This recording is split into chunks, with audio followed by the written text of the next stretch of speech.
the best of Money Matters.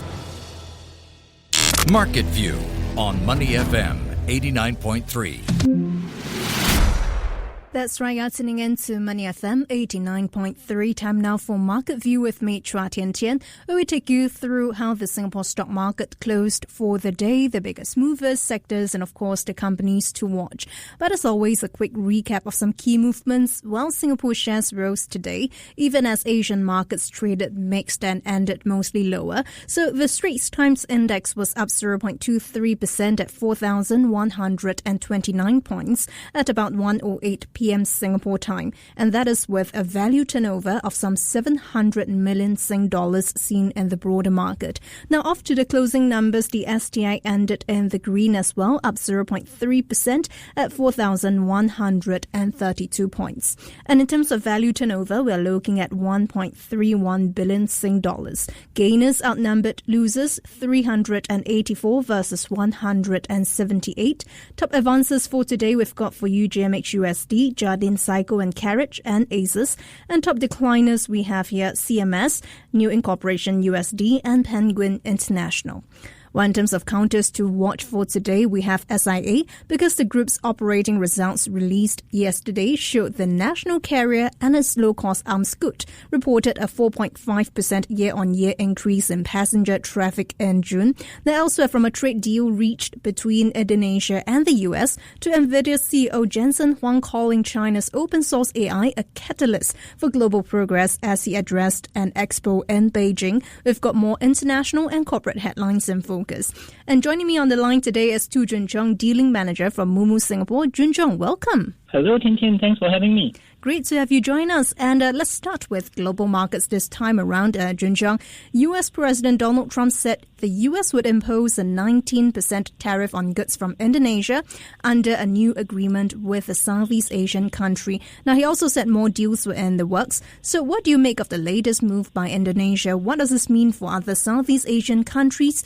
And really, how far is this a reason for investors in the Southeast Asia to be optimistic? So, U.S. President Mr. Donald Trump announced a proposed 19% tariff on Indonesian goods as part of the new trade negotiation framework, down from the initial 32%. This is a departure from the traditional Generalized System of Preference, or GSP, that developing countries like Indonesia previously enjoyed under the U.S. system.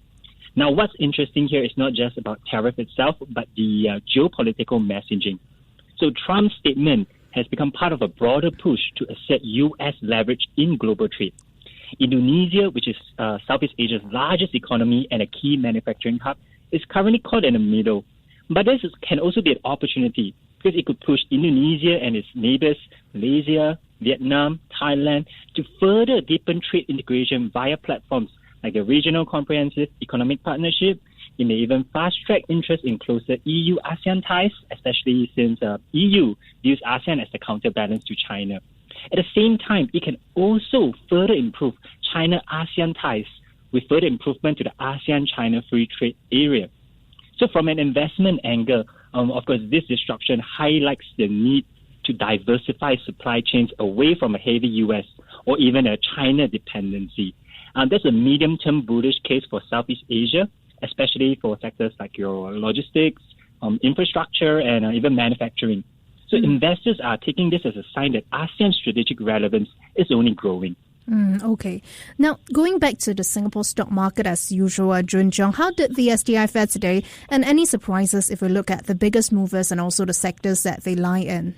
So the STI, they traded in a relatively narrow range today, but closed near the 41.32 mark.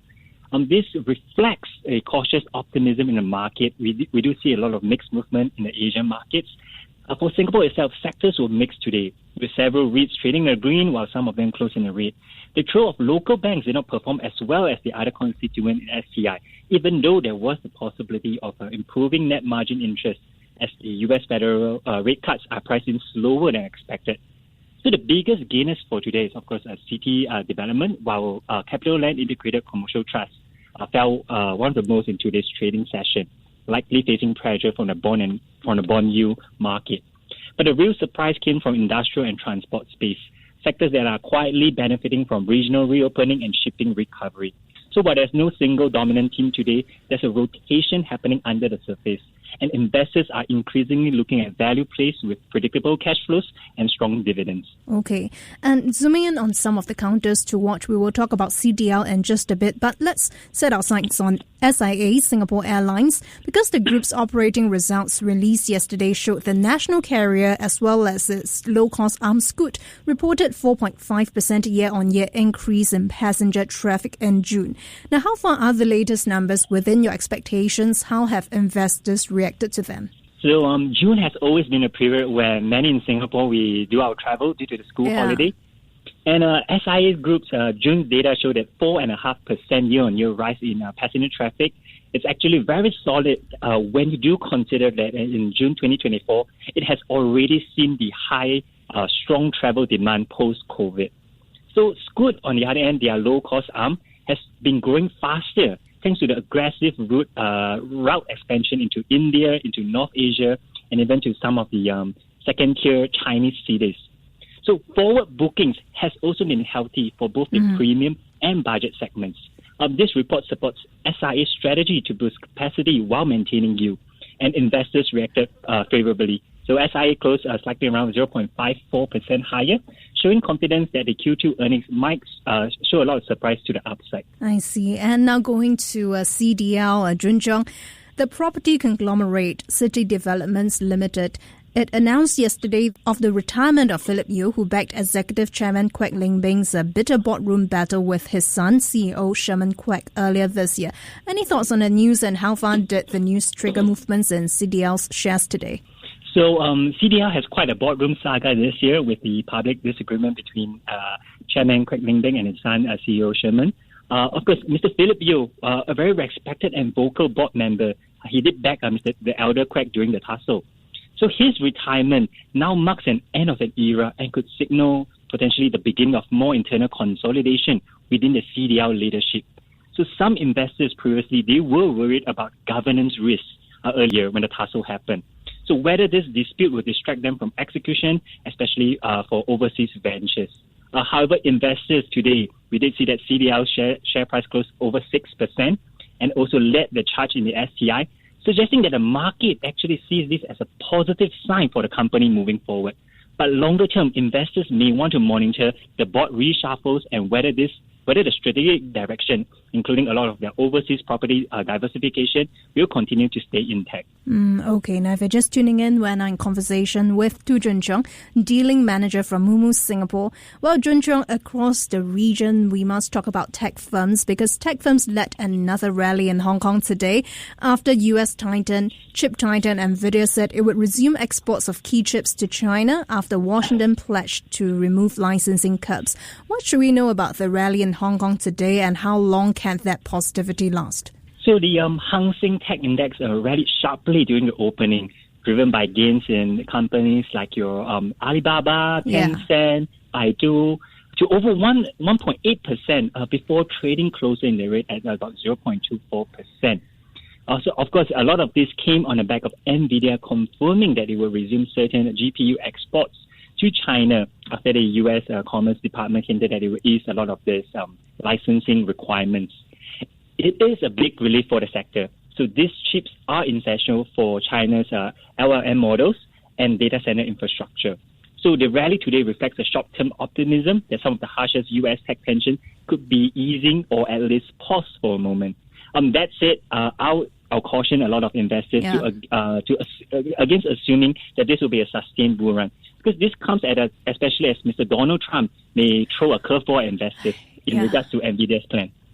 Staying with Nvidia, its CEO Jensen Huang has called China's open source AI a catalyst for global progress. It hailed the country's innovation in the sector as he addressed an expo in Beijing today. How would you read into the latest comments? Because Beijing seems to be using this week's China International Supply Chain Expo as a forum to boost its image as the global defender of free trade as opposed to Trump's tariff chaos.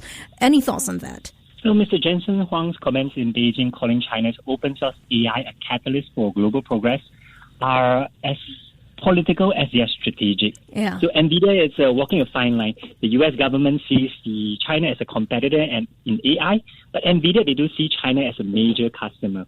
So Beijing, on the other hand, is leveraging on forums like the China International Supply Chain Expo to project a message of openness, positioning themselves as a defender of free trade in contrast to what we have here in the US, the US protectionism. Yeah. It's, in a way, clever diplomacy and really good optics.